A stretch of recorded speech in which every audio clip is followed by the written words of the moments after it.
this election, we're told the choice is between Carney and Poilievre. It's framed as who can best stand up to Trump's threats to Canada's economy and sovereignty.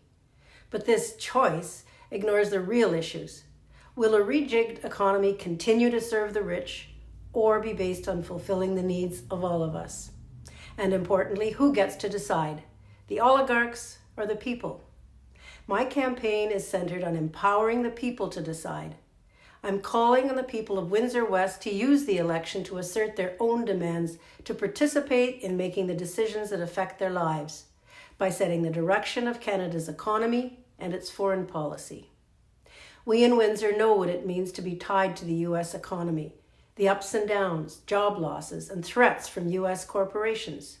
For years, governments have pushed deeper integration with the U.S., promising it will deliver economic prosperity and security.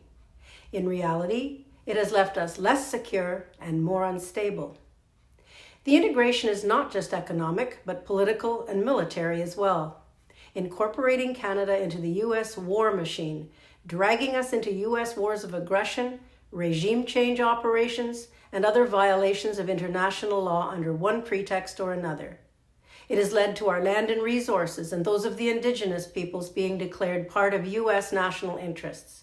Now, the same parties that have pushed this relationship all claim that they alone are best suited to stand up to a belligerent U.S., both by appeasing Trump and with vague promises to undo the integration. The truth is, the only way to defend our interests is by the working people organizing ourselves politically and by speaking and acting in our own name. We can build the kind of Canada we want and need. A Canada that does not support the genocide against the Palestinian people by Israel, fully backed by the U.S. If it were up to the Canadian people, Canada would not be providing political cover for Israel and arming it as it massacres the children of Gaza and their families, along with doctors, emergency workers, journalists, and others. If the people were empowered, Canada would not ignore its obligations under international law, including the Genocide Convention and rulings of the International Court of Justice, so the Israeli regime can continue its rampage with impunity.